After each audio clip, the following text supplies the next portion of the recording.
I'm Jeff Cook. And I'm TJ Wilson. And this is Around the Circle. I'm walking slowly. I'm taking my time. All I like talking is starting to rhyme. I'm letting go of lonely, letting go of strife. I just can't get enough of this beautiful life. The Enneagram is a map of the human personality. It's a tool for navigating relationships. It creates language for what motivates us and helps us look at the way we look at everything else. Most importantly, the Enneagram is a mirror because sometimes you need help seeing yourself. My name is Jeff Cook. I'm a philosopher in Greeley, Colorado, and with me is TJ Wilson, businessman, lover of theology, and Enneagram ninja. Hello. My man. Hey. You and I need to just talk about all the things. All the things. Great. The focus of this podcast is just let's just hit kind of surface level, all the things just for fun. Great. Fun. I love that. It's our wheelhouse for you and me just having conversations. So Just surface level, skimming the top of everything. It's just all small talk. Yep. I said this to a buddy recently, and it pinged for me. One of my top 10 favorite things in life is top 10 lists. Sure. And that made me laugh. But listing things, as you will know from my type, is just a favorite. Yeah. Put things in order. I bet we could list out 20 or so questions that we hear all the time. That would just be fun to here's our quick take on the 20 or so questions that everybody asks Great. about the Enneagram. That's awesome. I'm on board. Let me start with you. Okay. TJ, if you could ask just one question about the Enneagram, what would it be? I'm trying to think of something funny. Yep. I guess the real question is this the funny question, or is this me asking someone who actually knows more than I do a real question about the Enneagram? This is the genie problem where, you ask the genie, hey, what should I wish for? And that ends up being one of your wishes kind of thing. Yeah, right? Dang it. Ugh. What's the one question I should ask? Enneagram professional. Well, you only get one. I only get one. I suppose the one area that I feel the most insufficient, incomplete in my knowledge is probably subtypes. So it would probably have something to do with subtypes. Fun fact, we sent out just kind of a general request for, feedback, responses. What do you guys want to hear about? We're doing this series on topics, and about half of them were on subtypes. Sure. Yeah. Subtypes is one of the things that, when you start studying it, it makes everything else a little more complicated. Mm-hmm. So it's generally regarded that you just wait. Suzanne says 5 years. Mm-hmm. Don't even look at subtypes until 5 years, until you've been studying for 5 years. So is she always right about these things? she's basically always right about everything. See, that's been my experience. You should listen to Suzanne on this, friend. She knows what she's talking about. We're going to record these episodes. We're going to publish them. Everybody's going to get excited. We're going to start by saying, by the way, if you haven't been studying the Enneagram for 5 years, you should probably not listen to this podcast. Just ignore it. Just skip it. Well, the first question. So I had a buddy who's bringing us in here soon, and he sent me 10 questions. I was going to start with some of his, it's just a great list to begin with. Perfect. And the first, like always, and this actually is a fantastic place for us to start because we haven't gotten to say this for a while. But hey, TJ, What's up? what's the one rule about typing other people? The one rule, okay, so if you were to condense all of the wisdom about typing other people down to like a handful of just really basic things, the number one most important rule to follow when typing other people is don't. It's a temptation. And all of us struggle with it. Jeff and I both made this mistake in our early Enneagram days, but the number one rule is do not type other people. And the number two rule is don't type other people. And the third rule is if it's your first night at Fight Club, you have to fight. Yeah, yes, yeah. This is pretty much. Now, of course, there's one big problem with this. You are in a close relationship with this person. Uh-huh. It's your partner, it's your person, it's your kid, it's your best friend, and they clearly are typing themselves wrong, and Sure. you know they're typing themselves wrong. Yeah. What do you say to them? It doesn't matter. If they're typing themselves wrong, that's on them. Like, you can't fix that for them. Like, you just can't. You can't type other people. So here's the reality. The great and beautiful thing about the Enneagram is that it is about our motivation, first and foremost. It's the way that we see the world. It's how we make decisions about everything that we do and everything that we touch. And it's we are often unaware of the unconscious motivations and the habits that we've built up on top of that. And the Enneagram is helping us see that and understand our inner motivation and the way that we move and see the world. You cannot decide for other people how they see the world. You just can't. So if you think that your partner, your person, your child, whatever, if you think that that person is typing themselves incorrectly, you might be right, but it doesn't matter because it's their decision to make. They are the ones who have to decide what type they are. And no good will come from you forcing them into a box that they don't believe that they belong in. That's good. I had a conversation. It was an early conversation when we just started our podcast, in which some of our close friends who do Enneagram work, who are well ahead of us down the road, came into town, and we were having a conversation. And they typed me as a 5 in their hearts, minds, and wisely began actually asking questions, framed in conversation, Right? about who I am and what I'm up to, and and what's motivated me recently. And obviously we have shared Enneagram language. One of the things that was real helpful in that conversation was that I realized I have a commitment to the Enneagram material. And that in and of itself was a big deal in doing self-assessment. Right. In that conversation. Because I was committed to the material, I did want to get it correct, right? I mean, obviously that's part of my motive, is getting something right and the rest, but there's something there for a conversation where I really think this is helpful, and because I think it's helpful, I want to use the tool appropriately. Right. And so I think the way that I took it as we were conversing with these friends, it was more of a I'd be curious if you wanted to reassess this. I see a lot of these traits in your life. Why do you think you're not a 5? And actually, I got a chance to really talk about my motives, and this is who I am, and this is how I come to the world, this is how my relationships work. Right. But it's tricky if you talk about this for a second. When you think you know somebody's type, you are judging them. Right. And sometimes judgments can be really unhealthy. Yeah. Right. Absolutely. We're essentially putting ourselves in a position of authority over someone else's decisions. And especially when we are typing them something different than what they have typed themselves, we're doing that against their will. Like, we're trying to impose our view of them onto them against their will. And it's not a healthy way to have relationship. Like, one of the things that I learned in therapy at a very young age, and I hope that a lot of people know this and are working on it, and it's a thing that I work with through my whole life, is that you cannot change another person's behavior. You cannot change another person's decisions. You cannot make decisions for other people. You can only change how you react to them. And when we decide what someone else's type is, we're making those decisions for them. If we think they're wrong, which is often, like, I know people that I think they have typed themselves incorrectly. I'm fully comfortable admitting that I know many people that I think are going about their lives studying a type that I think is wrong. That's not my decision to make, and the only thing that I can actually affect is how I react to them. I cannot affect how they make this decision.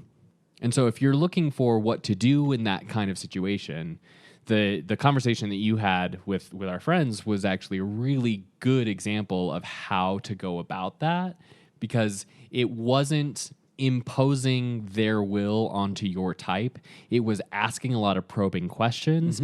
It was diving into the material with similar language and from a place where, like, it was people that you trust asking you questions about yourself, and sort of just trying to investigate and trying to get you to investigate what your motives are. Yeah. So if you want to have that conversation with someone that you think has typed themselves wrong, you can ask them questions, but you have to accept their answers. Yeah. Because you cannot make this decision for them.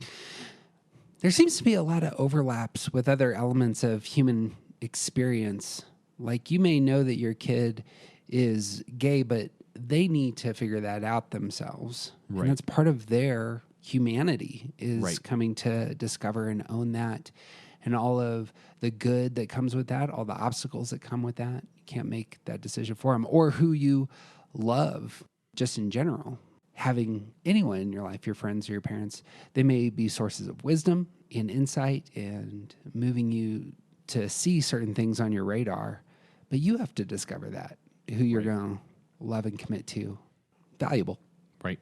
So, question 2. Oh, wow. That was only question 1. Okay, let's go. Hit me with question 2. So clearly there's these arrows in the Enneagram, Yes. and one of them points towards health and one of them points towards disintegration. Would you talk about those arrows? Well, I'm going to correct some of your language first. Number 1 of the arrows does not point toward health. What? It points towards security, or integration is another word that's used there. Or what are other words we use there? We like security. We say security. So we'll just say security for our sake. Even integration kind of has a value judgment that that's where you're supposed to be. Right. And the other one we would call stress, and because disintegration is just the opposite of integration, and it has, weeds. It's kind of an issue. And another point that I think is really important is, if you look at some people's version of the Enneagram diagram, the arrows point one way, and if you look at other people's versions, the arrows point another way. So the important thing to know about the arrows is that each of us has a stress point and a security point. Each of us moves. The whole Enneagram is very dynamic. We're moving around it constantly. We have wings, we have arrows, there is this movement. And when we are stressed, we go to a certain type and pick up some of the behaviors that are there. We stay at our motivation. So I identify with type 9. My base motivation is to avoid conflict and to have things be peaceful and calm. And so when I am stressed out, I go and I pick up some of the behavior at 6, which can mean that I kind of freak out about things breaking and like start to spin out about everything going wrong. But it's still from that place of wanting to avoid conflict. And when I'm in security, I pick up some of the behavior at 3. And so like I start setting goals. I start accomplishing things. I start demanding that I be recognized for the work that I do. So like we all have stress and security points, and that's what those arrows are about. Clearly, it was kind of a joke to jump in here, because we spent if you don't know this yet, if you're just jumping into our podcast, we spent like half a year on this in terms of showcasing that oftentimes the most unhealthy you get is when you're in security. And knowing that about your type, knowing that about yourself is really valuable. So do go look at our series on villains, and specifically the intro. It'll give you kind of our thoughts there. Yeah, health and unhealth isn't a good way to describe those, because you can get stressful or security in healthy and unhealthy ways. There's healthy stress, there's unhealthy stress. There's healthy security and unhealthy security. The movement is still there. It just depends on your health, whether it's good or not. Yep. You'll know this. The first thing that I say in every podcast is the Enneagram's a map, the Enneagram's a tool. One of the things about all these arrows, it seems to me, is that they are tools for those who really do a lot of work on themselves. Mm-hmm. many of us don't realize that we have the tools available naturally to us at our wings. Both wing numbers are there to grab hold of and use the best elements of. And so too, the tools available in our security number and in our stress number are there for us to use. I'm trying to think of a metaphor for this. The only one that's coming to my mind is like, you can imagine a baseball pitcher who has one pitch. They're just a fastball pitcher. They could throw 100 miles an hour. But everybody that they're hitting against or is hitting against them knows the fastball is coming every single time. But the best pitchers, they got a multitude of pitches. Here's a curveball, here's a slider, and they can use these when the moment desires. And it seems to me like if you really want to know what it looks like to be advanced in not simply Enneagram study, but in actually applying the tool to yourself, it's going to look something like this. I have begun to use the tools, the best tools of my wings and the best tools available to me both in stress and security. Right. Boom. Number 3. Great. Lots of questions about stance and relationships. Oftentimes we're attracted to someone who just comes to the world very differently than us. And oftentimes that's in stance. Not all the time. Right. But many times. How can we understand our own stance and the stance of those that we're in relationship to and how those interconnect? Sure. Stance is actually one of the really great entry points to the Enneagram. Truth. Because it's a lot easier to notice stance than many of the other aspects of Enneagram type. Sure. Because stances are so different from each other. Mm-hmm. So withdrawn is a very distinct kind of stance toward the world. Earning is noticeable. You can tell when you have aggressive people in your life or assertive or whatever you want to call it.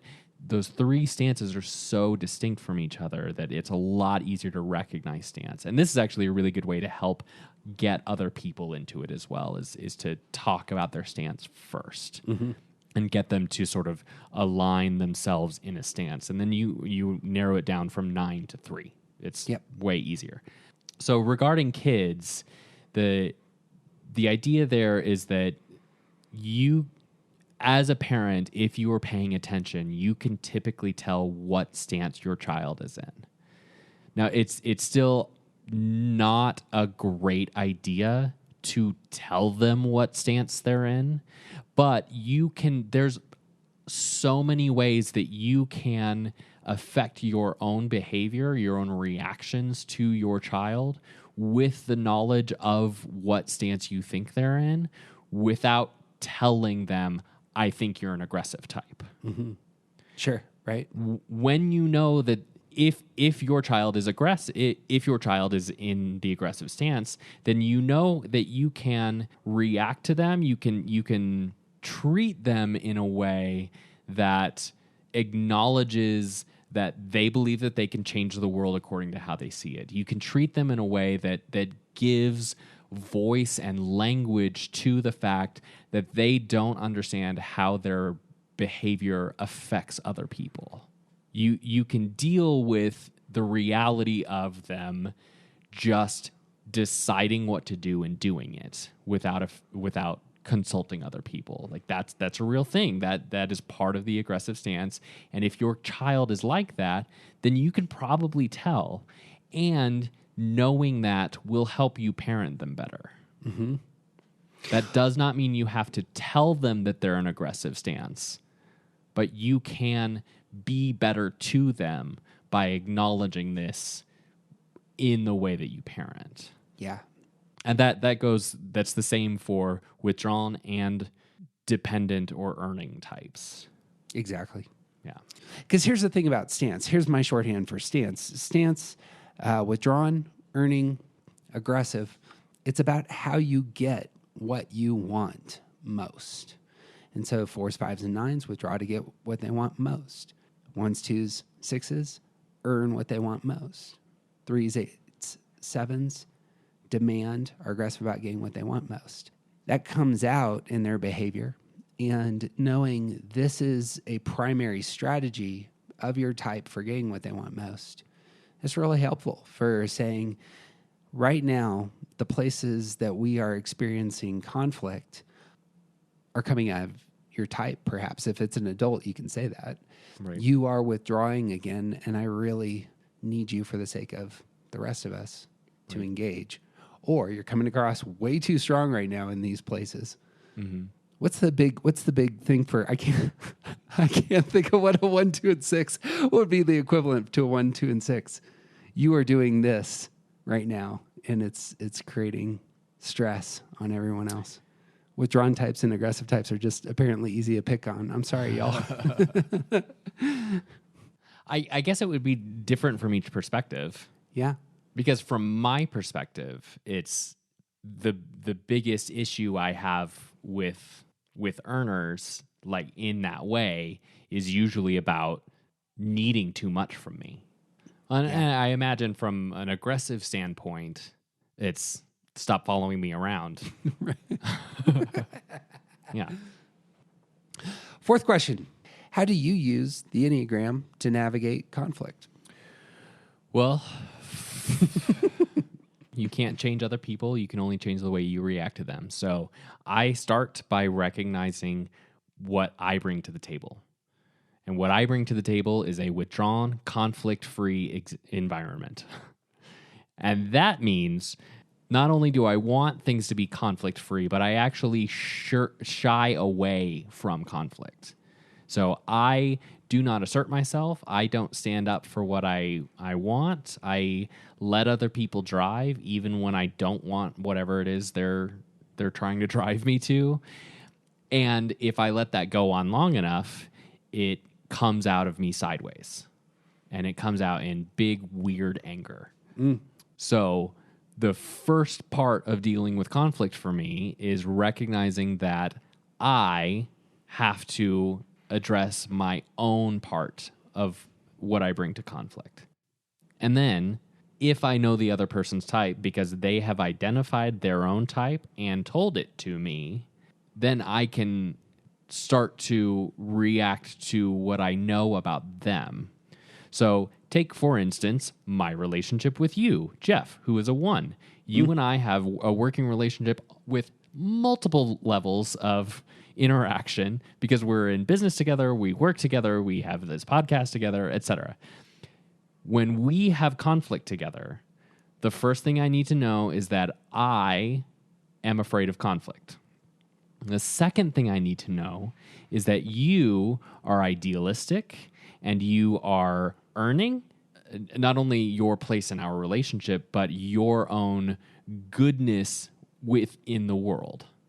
And so your identity is wrapped up in how you behave and different things, all the things that go along with being a 1. So when we have conflict together, I have to come to the table with my full self, which means embracing the parts that I'm afraid of and knowing that you and I will still have relationship after this conflict. And I have to recognize and give you space to come to terms with the things that are behind what you were upset about. So there's like, that's how healthy people have relationships, is they start with themselves and then they give the other person space to be themselves as well. And when both people know their types, there's actually it's a lot easier to come to a table. It may not be the first interaction. Maybe you have a blow up and then you come back to it later. But moving forward in healthy ways is about starting with yourself and giving the other person space to be themselves as well. Now, if you know the Enneagram, this is a great tool to start to examine what the motivations behind the things that you're fighting about are. Agreed. I probably have said this a handful of times. The reason I got into Enneagram was because I'm not a very emotionally intelligent person, and coming to that spot where I realized I don't have the ability to navigate all the relationships in my life in ways beyond that was both crushing and really helpful. Right. A great way to describe the Enneagram. Right. Both crushing and really helpful. All conflict is going to involve two people. Sometimes somebody is really, really unhealthy and the other person isn't. And sometimes both people are unhealthy. Sometimes both people are real healthy, and there's just conflict that comes from that. Because of life. The understanding your own motive, as TJ was saying, I think is real helpful. Mm-hmm. This is what I want at my primary core. I need to give a name to it so that it doesn't become a huge obstacle to the valuable relationship I share with the person in front of me. Right. If my ideals get in front of the relationships I share with others, then my ideals are trash. Right. Just clanging gongs at some point if you can't connect. But on the flip side, the them side of things, Enneagram for me has given me a source of grace for the person. I understand what it looks like for me to be healthy, given my motive. And perhaps it's the case that now I have this tool and I can see this person is unhealthy given their motive. And yet I know what that feels like. And that's been real helpful. Yeah. And that understanding is real helpful. And if I know their type, if we've had that conversation, and generally in my closest relationships, this is part of our vocabulary so that we can navigate conflict. I don't want to just sit and put them in a box with their Enneagram type. Right. The type is going to just allow me a doorway into their brilliant, everlasting individuality. Mm-hmm. And meeting them there, that's really where connection takes place. Right. And so I think, again, Enneagram's a tool. Enneagram's a tool. And so allowing it to kind of set the table in conflict can be, not always, and maybe that's something we're saying, not always, but it can be real helpful. Right. Yeah, and speaking to that possibility that you're the healthy one and the other person is really unhealthy, even if you know their type, like, you still can't change how they react to things. You can only change how you react to them. And recognizing, especially if you know their type, it helps to understand and like you said, give an opportunity for grace about where they're at. It does not mean that you were required to let them treat you badly. Yep. That's part of health is recognizing when you have to set boundaries. And sometimes you're in conflict with people that are not going to treat you well. And I think it's okay to not be in a relationship with those people. Yep. Even if you know their type and you can see, like, that's one of the great burdens of nines is that we can see the motivation of other people. That does not give them excuse to treat us badly. And just because we can see why they're being jerks doesn't mean that it's okay. So offer grace and also maybe put up a boundary. Yeah. I suppose I think that's entirely right. There's a handful of other questions that need to also be in the back of your mind. Is this a relationship that really should continue? Especially if there's damage, abuse, if there's, taking place in the relationship, it may not be helpful to bring the Enneagram in and start trying to repair things. Right. And that's one of the things this is one of the big ways that Enneagram is abused by other people is when they use it as an excuse for bad behavior. Mm-hmm. When someone decides that they are a 7, and that means that they will never be satisfied with their spouse, and so it's okay for them to get a divorce, that's not okay. That's not an acceptable way to use this tool that is finding an excuse for bad behavior. When if someone is an 8 and they just like trampling over everyone who's in their path because they want their way or the highway, that's not an okay way to behave. That is an unhealthy person who's making bad decisions. And you do not owe them the opportunity for them to be jerks to you. Mm. Yeah, a lot of the things that are most foundational in our experience as human beings, religion, our political views, economics, Enneagram, these are all things that are routinely used to justify bad behavior. Right. We're able to kill those people who live on the other side of the river, because of God and country. Well, no, that's just no. terrible behavior. Nope. And Just makes you a jerk. it just makes you a jerk. It's just another one of those things that shows how powerful the Enneagram can be, that it's at that level in terms of how people see it and conceive of themselves in its light. Right. Hey, TJ, What's up? question 5, does the Enneagram put you in a box? The Enneagram does not put you in a box. The Enneagram shows you the box that you're already in. I love that little quip. It works. It works for me. It's great. It's great. And back to part of what we've been talking about this whole time, when you use the Enneagram to put other people into a box, the answer is yes.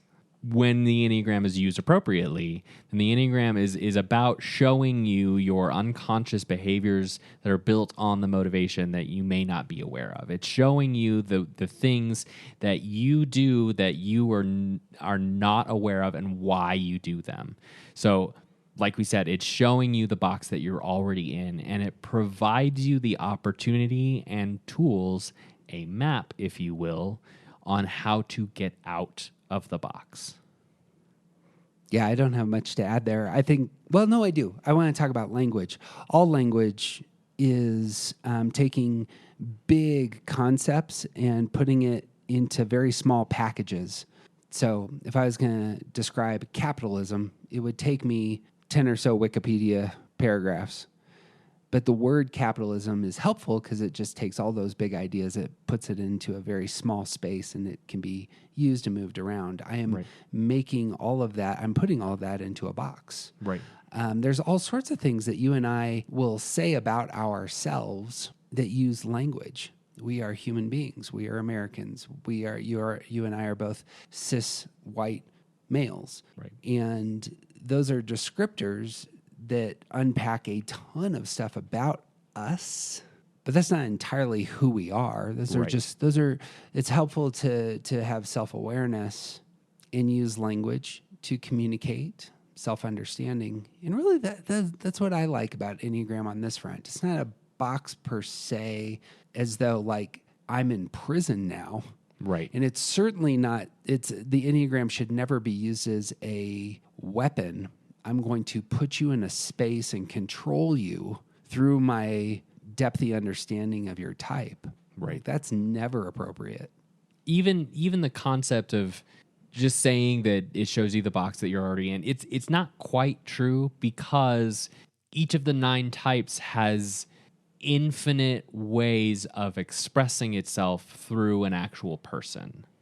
So your particular box is unique to you. It might look a little bit like other 9s. In the same way, like language is a great descriptor, but each of us puts our own thing onto our own language. So when you say capitalism, you have some specific thoughts and feelings and reaction and experiences about what capitalism is. I say capitalism, and I have other thoughts and feelings, and we're still both talking about capitalism, but our particular interpretation of capitalism is a little bit different. Yeah. That's the thing about language, though. Language it's not divorced from value judgments. When I say God is a father and you say God is a father, we may have very different reactions to that idea. Absolutely. And it just doesn't end. I'm an American, you're an American. How does that make you feel? Right. It's the nature of language. Yeah. Even to say that like we're both white males. Well, that's true, but socioeconomically speaking, we are not the same white males. And that's fine. We still have some clearer understanding of each other by the knowledge that we are in these particular boxes. Yep. Yeah. Well said. What is a good, question 6, what's a good first step for somebody who's new into Enneagram world? In terms, they say, this is for me and I want to grow. What's a good first step? Well, we have a wide catalog of podcasts that we would love to point you to. If you seriously though, I think that the first thing is don't take a test. The tests are really unhelpful. Don't take the test. Oh, that was going to be my next question was, what's your cool. thoughts on test? We'll skip that. Tests are bad.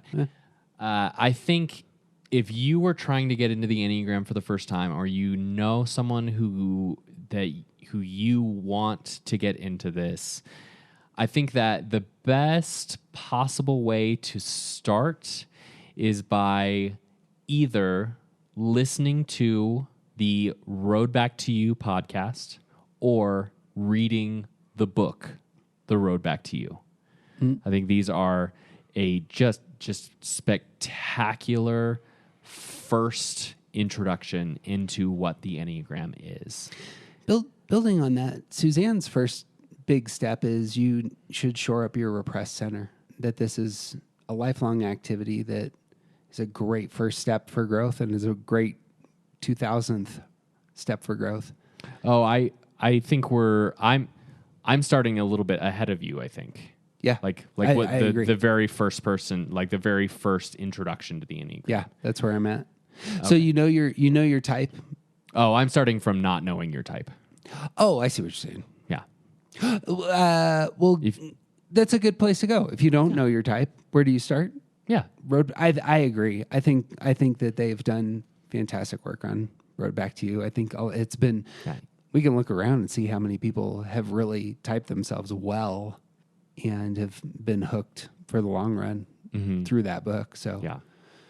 Well I think it's a magnificent very first. This is how you get in the door. Yeah. Well, then I suppose the second question would be: say it's the case that I know my type. I read that book. I just want to work on one big thing for growth. Great. And I'm new to the Enneagram. Yep. What's a good first step?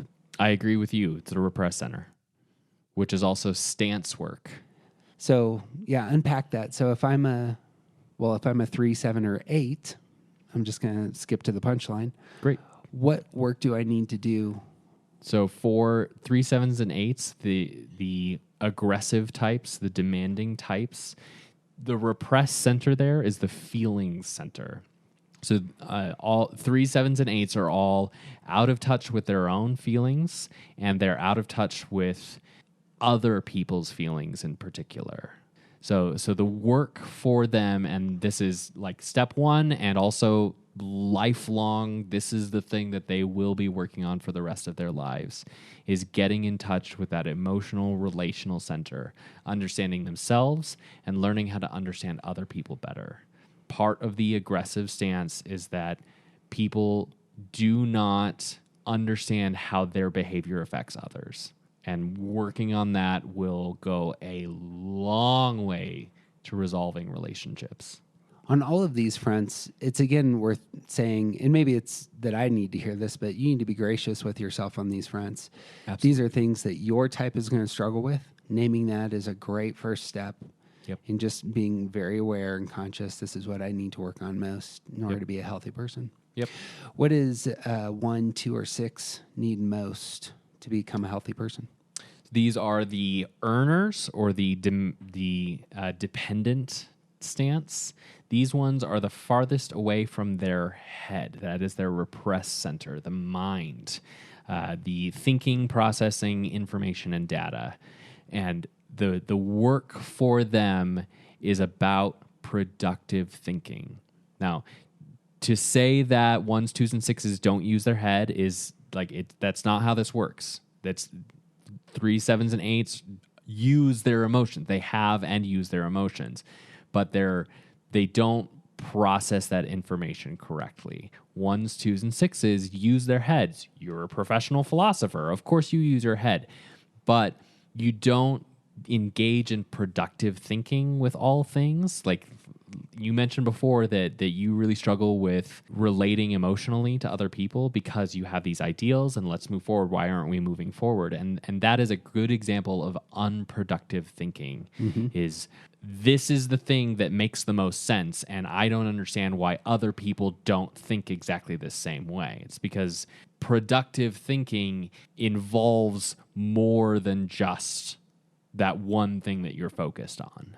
And there's so much to be said about each type on this, but the work for 1s, 2s, and 6s is about shoring up productive thinking. A lot of good activities are like clearing the attic, so like doing journaling that you just throw away, just kind of like getting the cobwebs out, just working really hard on bringing up that thinking processing. Maybe worth, I meant to say that, like, what are a couple of practices here, but that would be it for 1s, 2s, and 6s. I've heard tell from others that the journaling, getting your ideas on paper so that you need to process them in a way that is isolated. You're not just, oftentimes 1s, 2s, and 6s can verbally process with others, which is just fine. Right. But learning how to do that on your own, of getting your ideas on paper so you can see them, react to them, can be very, very helpful.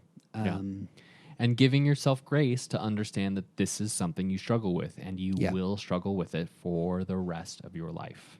And that is okay. It's just something you get to work on. One of the things that I see in a real healthy 2 that we know is that she memorizes everything. Like, she memorizes quotes to give her grounding. Sure. And just is routinely kind of bringing out these quotes. It's you can do this in an unhealthy way, but there's a healthy way to do this where it really is a stabilizing practice. And it is, here's something that I've committed my mind and heart to that I think has the ping of wisdom, which is really what 1s, 2s, and 6s need. You need the virtue of wisdom, and figuring out how to engage wisdom. Memorization of really choice, good, tasty things is a great practice. Just to take a step back, 3, 7s, and 8s. What's a worthy practice for aggressive types? I think one good thing would be talking about, like, spending time with your own feelings and talking about your feelings and other people's feelings. Yep. Like just having real conversations about feelings with other people, and just working on understanding how other people feel and how you feel about that. Yep. Not what you think, not what you want to do to solve it, but just being in that feeling space is going to be a really good practice to work on. In the same way that 1s, 2s, and 6s need wisdom, 3, 7s, and 8s need moderation. And this is actually a moderating activity, because you are actually tempering your energy in that moment. Yeah. One of my favorite 8s in the world routinely sits me down to ask me how I'm doing, and it actually comes across as really unique when she does it. But that's how I see it. One, I think she values relationships, which is her being a healthy person, but it's also the case that she could tackle the world, but we're going to pause here and ground ourselves. Moderation is difficult, and as Aristotle noted, it's the chief virtue. Lastly, 4s, 5s, and 9s. What's their repressed center? The withdrawn types, their repressed center is the body, or the intuition, or the gut. So we take a step back, we withdraw to get the thing that we want, and the struggle that we have is with action. We don't properly engage the world when we need to. And the work there, like if you're only gonna do one thing with Enneagram knowledge ever, is to work on that one thing. You have to do something with all of your knowledge. You have to make a decision and act on it. You have to decide what you want and do it. You have to get going. That's the one thing that we are going to struggle with most, and you just have to do it. Which takes a lot of courage to get up. Right.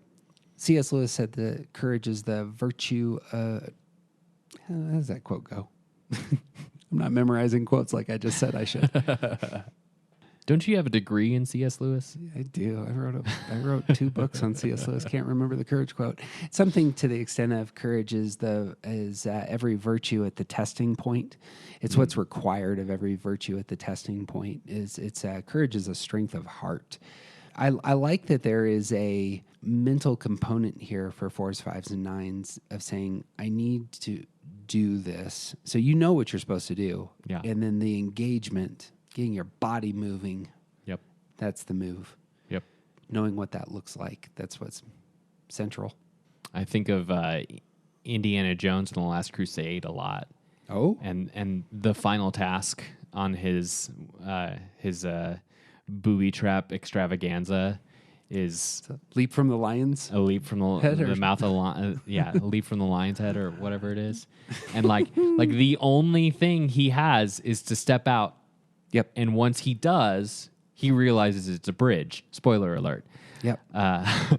And like that's, he would not have discovered that without trying it.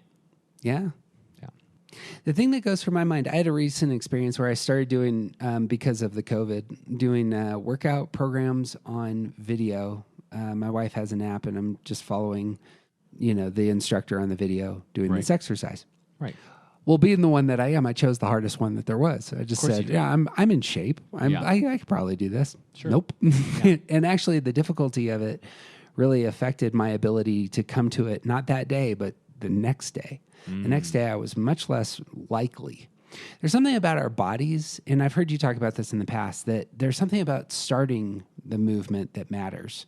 Mm-hmm. It's not really continuing the movement. It's I just need to get started. And finding, I would imagine for 4s, 5s, and 9s, finding small things that get you moving, get you going, engaging your body and getting your heart rate up a little bit, and feeling the adrenaline or the physical satisfaction from accomplishing even small tasks. That can be super valuable. I know that that's a big thing there's one financial guy who his whole system is based on baby steps, and you start with very small things, but they get you moving and thinking about finance and change your habits. I think 9s in particular, like they have this like intuition about inertia, even if they don't know the general concept. But the idea is an object in motion stays in motion, and once you get going, it's a lot easier to stay going. Yeah. That makes sense to me. Yeah. You and I have friends who haven't gotten into the Enneagram. That's true. What tests do we hand them so that they know what their type is? We don't. Skip the test. They're dumb. Why are the tests dumb? So many reasons. And I know there are some tests out there that cost money. I know that there's a $12 one, and there's a $60 one now. And I think there's like the advanced version of that as well.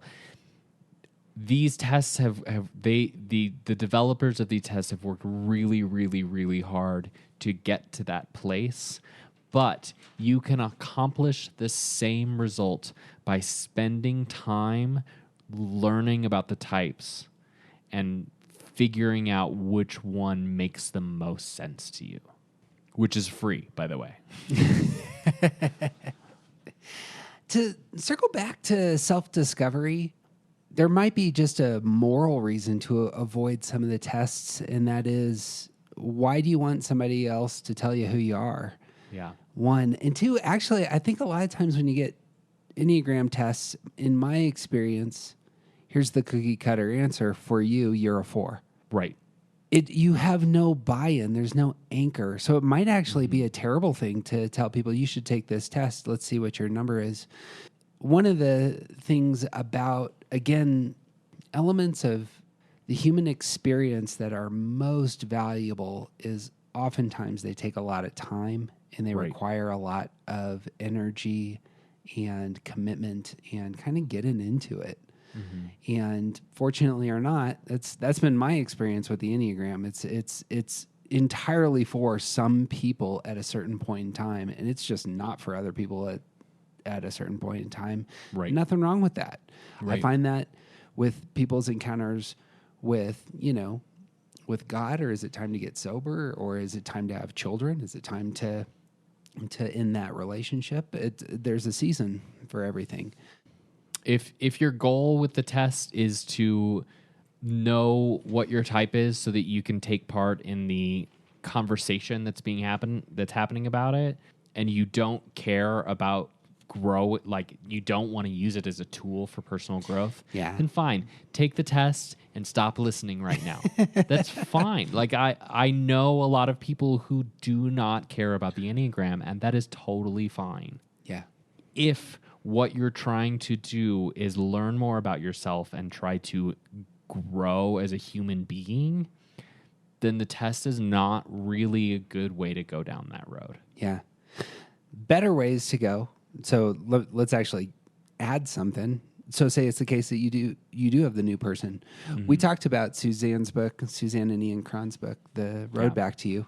Right. Why is it that book or podcasts are better than tests? Because they give more opportunity to talk about some of the intricacies of the types and what makes them different. So describing the helper as the type 2, the helper, is going to take more than just, do you fit these 5 things? Yeah.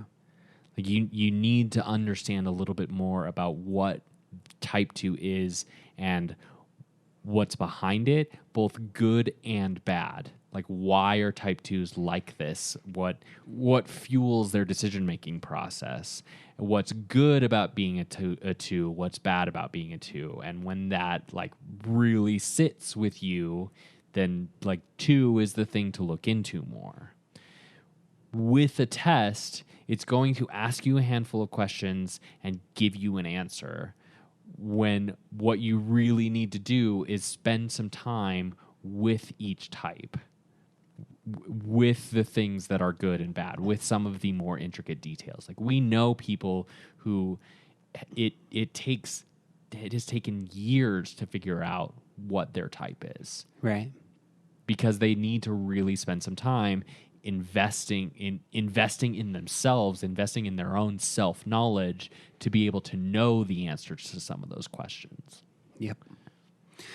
Peek behind the curtain in terms of a lot of the stuff TJ and I have done. We've played with trying to create our own tests, and we have stuff that we think is real interesting and could work, and have routinely said, we've tried to put it in practice, and on the backside have said, you know what, that just doesn't hit. It's not. Right. It doesn't feel right. And oftentimes when we try to do a really good job with making some type of test, the problem is that we're shooting a fire hose at people. Yeah. It's right. too much information in what is supposed to be quick.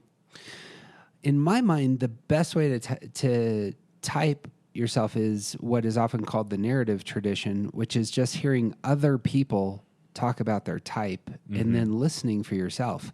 Yeah. There are lots of great podcasts out there. And in fact, most podcasts on Enneagram are of this sort, where it's, I'm going to interview a 1, I'm going to interview a 2, and we're going to ask them questions about their type and bring that forth. Obviously, TJ and I do that through pop culture movie characters and trying to expose the motives there. And that can also be a helpful way to type. Right. But one of the primary reasons we haven't done a lot of interviews is because we assume that our listeners know their number, and we're going to move into some other areas and just kind of expose some other bigger concepts. Right. But narrative tradition can be real helpful, listening to other people talk about themselves. So you want to hear some a secret about what we're going to do here at some point in time? Is it a secret to me? In my mind, I don't know the whole bibliography right now, but for my money, the best person studying the narrative tradition is a woman that we've worked with in the past named Cambry Ross. She does amazing work, and it's all on Instagram, right? Where she has like 50,000 people on her list, and she simply asks questions to individual types, and she gets responses back, and she just publishes them.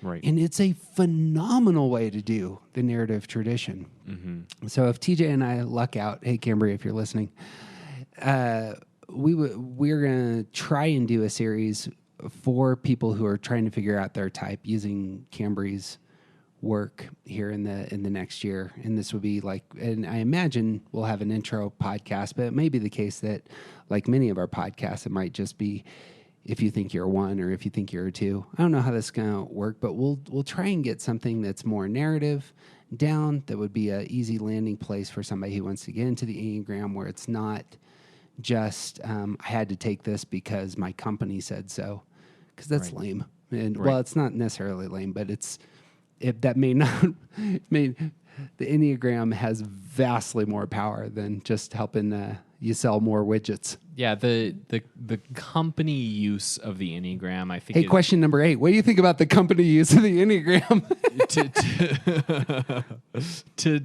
To say in a very blunt way, I think is inappropriate and dangerous for a workplace to use the Enneagram to like pay for their employees to take a test or especially having it using it as a hiring decision. Like, that's terrible, because that's Yeah. not what the Enneagram is for. The Enneagram is about personal growth first and foremost. So you and I, we find value in using the Enneagram in the businesses that we run. But we're not forcing that on our people. And if our people don't find it valuable, then we do something different. I guess that's true, right? There you go.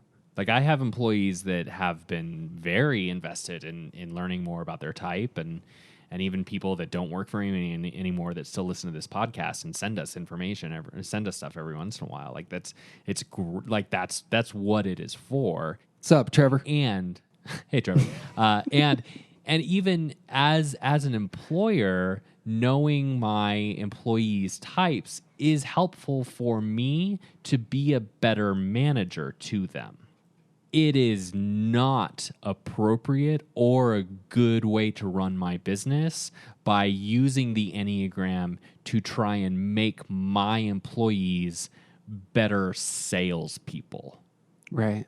Like that's not what this tool is for. Yeah, let's say it's the case. Let's talk about that for just 2 seconds, because I imagine, and maybe this is my own personality, that I would love to say, here's an opening in the business I have, the company I run. I really need an aggressive person. I suppose I can hire based on behavior there. Right. And that's what you're looking for. But I'm really looking for an aggressive person. Yeah, Sure. So it's just behavior. You can measure it based on behavior. Right. And find an aggressive and manage appropriately. Yeah. Okay, so I need an aggressive person to lead this team. So I find an 8. Yeah. That doesn't mean that 8 is even remotely healthy Yeah, sure. or going Sure. to be right for the job. You're hiring a box at that point. You're not hiring a person. You're hoping. Let me spin this the best possible way. It's you're saying, I think this person reports to have the natural skill set that I would love to have. It's kind of like a football coach saying, I really want somebody who can run a certain speed. Sure. But you're, because there are levels of health, you're assuming that person, because of their base what is purportedly their base motivation, you're assuming that person is going to be good at the work that you need done. Yeah. When what may be true is that they're actually like a really unhealthy person who's going to be terrible for your team. Right. Or they're good at taking a test and making it seem like they fit what you're looking for. That's also possible. Tell me if I'm wrong here, because I get the sense that the folks who react most against Enneagram in business are also those who value it the most in the life of their heart and soul. Mm-hmm. And it's almost a diminishment. It's using this wonderfully powerful, beautiful thing to sell widgets. Yeah. And there's kind of something, there's an indecency there. I'm kind of an elitist on this front. I'll own that title. That's fine. But it's because it's an abuse of what the Enneagram is. Yeah. People who hate the Enneagram usually hate how it's abused. Mm-hmm. The Enneagram is a tool, and when it's used wrong, it does damage. Ooh. This is how oftentimes our worst experiences of religious faith are of this sort. You're trying to make religious faith do something. Don't use it to sell your political candidate. Right. that is a diminishment of the creator that you are elevating. Right. He's not interested in pushing tax policy from, dropping it from 28% to 24% because you think the freedom the creator gives you is somehow tied to marginal income rates. I like that. That I'm sold. I went into that answer, and my mind was changed. And because it's a tool. It's if you're using it to sell widgets, then you're using it wrong. The Enneagram is about personal growth. Yeah, that's good. I have a question. Okay, I may have an answer. Who should we trust as Enneagram teachers? Not us. Wait, what are we doing here? Who should we trust as Enneagram teachers? You know what I mean there? Yeah. Do they need to have that degree? There's not really I am super skeptical about anybody who's got a rubber stamp that's going to say, well, this person completed X, Y, and Z Enneagram curriculum, and now they're an expert. They're bona fide. Yeah, that's a man who's cashing in on rubber stamps. Well, bona fide. Okay, do you want a list? No, I mean, what's the criteria, I suppose? Why is it that... So another person who's on our podcast routinely, who's a published author on this, is Sean Palmer, who I respect greatly. And when Sean speaks, I actually take it as authoritative on most matters, especially if I'm ignorant.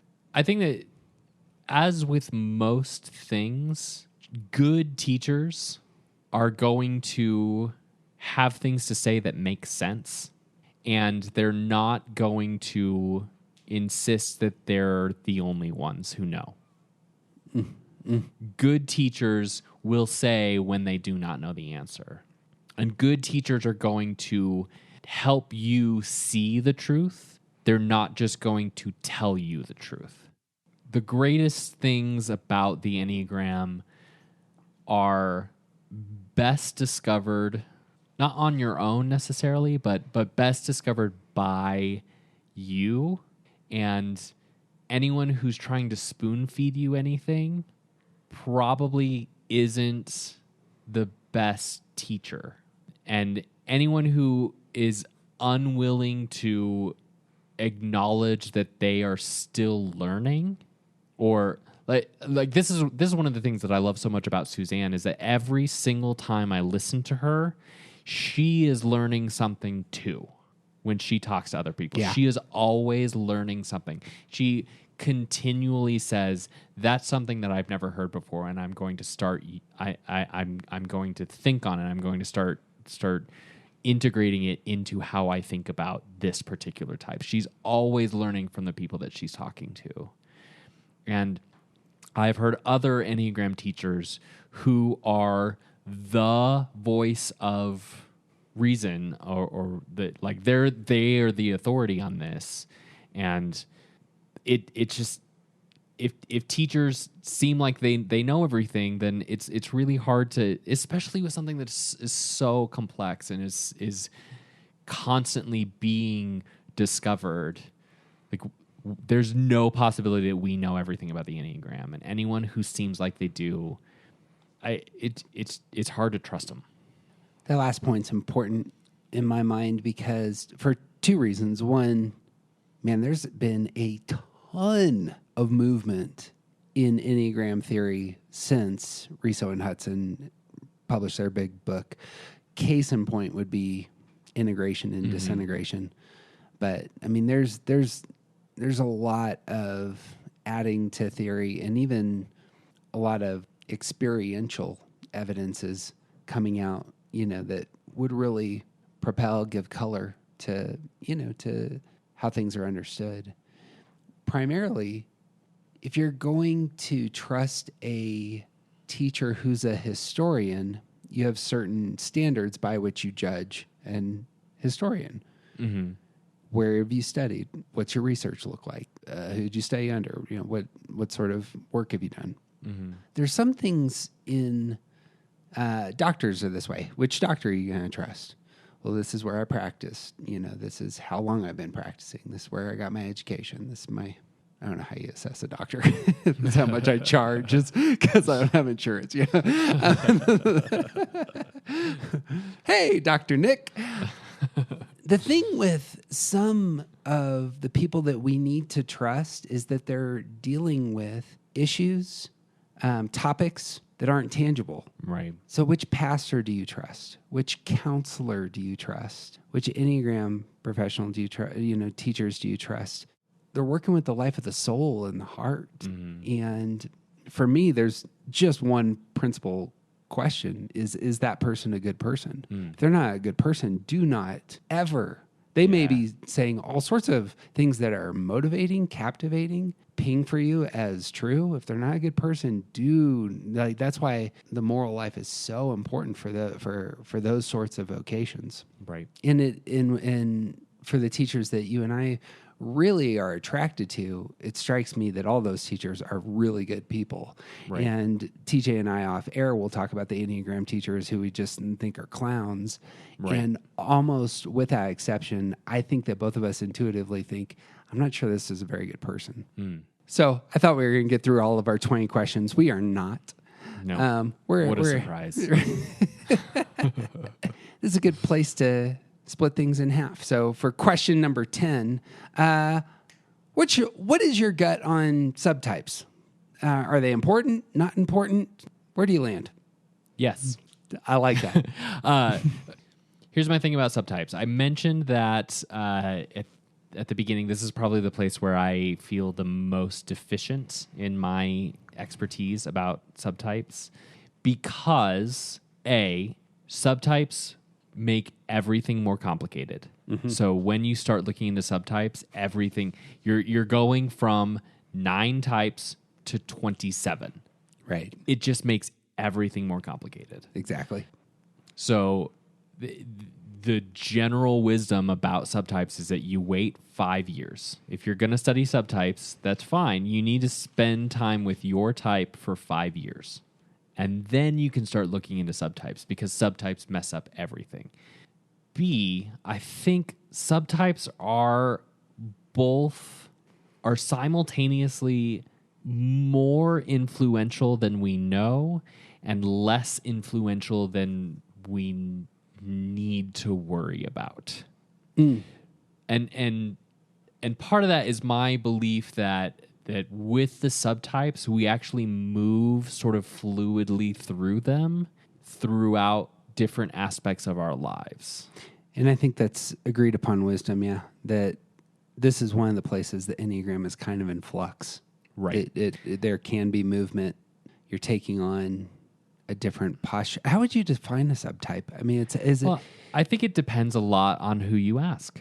I think Beatrice Chestnut, which she has one of the most comprehensive books on subtypes that I've seen. She goes through the 27 types. It's the complete Enneagram, and it's 27 paths, something like that. It's a big purple tree. It's beautiful. And I really like her book a lot. I really like her descriptions, but it seems like she aligns more with subtypes being fixed. Oh, really? Okay. Yeah. Yeah. But, okay, there's 3 subtypes: sexual, self-preservation, and social. And each type is divided into one of these 3 subtypes. That's the general information. Do we use our energies for self-preservation? Do we use our energies to focus on the one-on-one relationship, which is another way of saying sexual? Or do we use our relationship to focus on our place in the group, which is social? Well, that's a good definition. That's worth saying again. Subtypes are about how we use our energies. Right. Our motivation is filtered through one of these 3 types, to these 3 things. Mm-hmm. Self-preservation, one-on-one sexual relationship, not necessarily actual sex, but the one-on-one bonding, and social. I do hope that bonding becomes more of that may have some semantic issues as well, but sexual just always come It's off. the S's, man. Oh, is that what it is? They just want to make the it S's. Social, sexual, self-preservation. I hate alliterations. I have a degree in English, so I can talk about prescriptive grammar. Sure. And here's the thing about alliterations. No, go ahead. So I more closely identify with the self-preservation subtype of nines. This makes more sense to me. I am more concerned about my personal bubble than necessarily my place in the group or one-on-one relationships. This space around me is the thing that I'm more focused on. But sometimes I'm more focused on my place in the group. Sometimes I'm more focused on our one-on-one relationship. It depends on the context. It depends on whether I'm at work, whether I'm at a job that I like or not. It depends on, like, with my extended family, I'm very different than I am with my friends and the people that I choose to spend life with. And I think that we move through these different energies depending on the context of where we're at and what's going to be the most efficient and useful way to try and get to that motivation. That strikes me as a really great way to understand this, that it's not fixed, and it's not even from season to season. It's you use your energies in different ways given wherever you're at in life.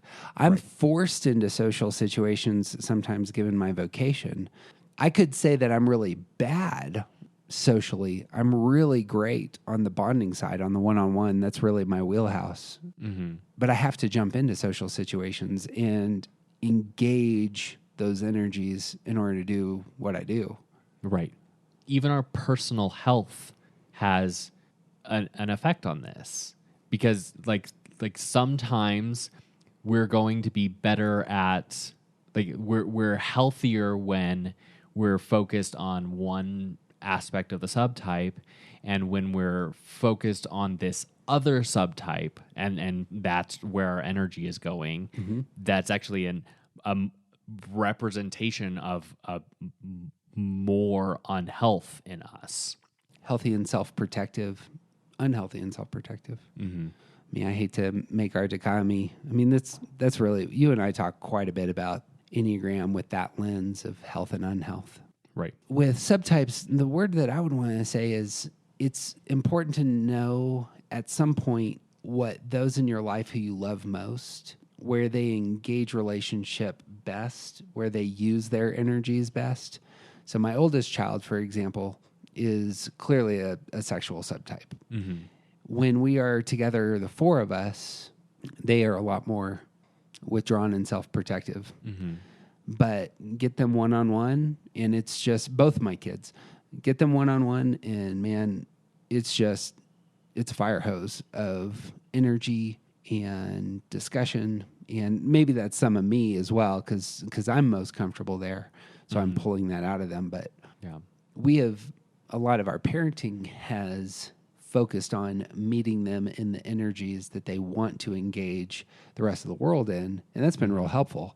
Yeah. So we need to isolate, as it were. We need to get our kids in individual one-on-one experiences, and we have much more success, kind of moving them into healthier places.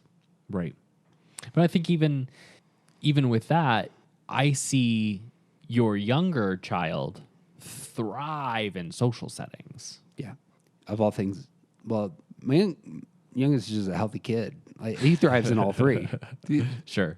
Make sure he's got his on the self-protective side. We'll talk for days if we're in a road trip, and yeah.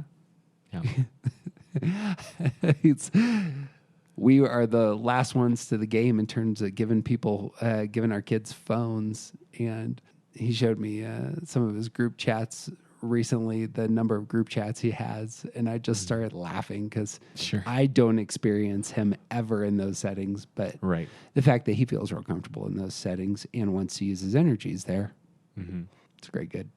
Yeah. So bottom line, I think that subtypes are really good, an important way to take a step further into self-knowledge and self-growth. And if you're not ready for that, they're going to make everything muddier. Yeah. And it's just not worth it. Yep. Wait on the subtypes. and that's okay. You don't need to know anything about the subtypes in order to work on yourself. It's a good place to end. We can kind of dip into question 11. I love the idea of complexity being something you shouldn't shoot for. Right. Like, simplify this sucker. Like, really nail down the things that are important. 3 most important things in the Enneagram in your mind are what? Stance work. 1. Yeah. Stance work. Yeah. And if it's your first night at Fight Club, you have to fight. Yeah. Yeah. 3 most important things. If you're only ever going to work on one thing, stance work is the most important thing. And notice there are only 3 stances. If you're going to work on 2 things, stance work first, and I don't know. I think that, like, starting from that place of stance work is going to either be enough work for you for a really long time, or it's going to open the door for you to start taking on more complex things. So I don't know that I could pick 3 if you really wanted me to. I think that stance work is the first place, and then as you get more and more into it, you'll start to see the other places that you really need work. Yeah. For me, because I love lists, I agree. I think that shoring up your repressed center, as we talked about earlier, is really important to that stance work. The second, and we started our podcast with this topic, identifying the fear of your type is really important. And because I think so much of the dark side of our personality comes out in response to our fears. Yeah. So once you nail down your fear, name it, and really focus on slaughtering it, I think that's a really healthy step. That's paired with the heart's message, by the way. So knowing your fear and your heart's message, and that's our first podcast. Go find that. The thing that has helped me more than anything this last year has been coping style. We have a podcast on that as well. I imagine it gets mentioned all the time, but just knowing how you solve problems in relationship and just in general, has just really been a game changer for me. Knowing my coping style, knowing my spouse's coping style, and just being able to communicate with that in mind. Because and we'll do work on this at some point, coping style is really that bridge between your primary center, your motive, and moving into stress. Mm-hmm. If your coping style fails, if you can't solve the problem, then you're going to move into stress. And that movement, I think, is really interesting, 1. And 2, we'll spend a lot of time exploring it at some point, of how each of the types, they can't get what they want. They try to fix the problem with their coping style. The coping style doesn't work. And then they have to use the tools available in their stress number. And that's been the thing that's been most helpful for me recently. I don't know if that's muddy, but as I say it, that might be. If that sounds muddy, just stick with fears and stance. There we go. Yeah. My man. First 11 questions in our 20 or so questions everyone asks about the Enneagram podcast series. This will apparently be a 2-parter. Perfect. I love 2-parters. Do you want to get some new questions from the folks? We can always take new questions. That'd be great. I would love to hear some questions from the folks. Yeah. Where can they find us? They can find us at our houses. No. DJ's self-protective. He doesn't want to engage people online. No way. I don't even have an Instagram. I use my business's Instagram to look at things when I need to. They can find us. The best way to find us is on Instagram or Twitter.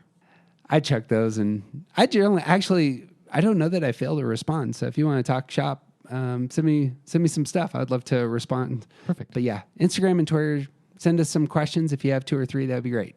And yeah, you can find the links to all of our stuff, by the way, at aroundthecircle.org.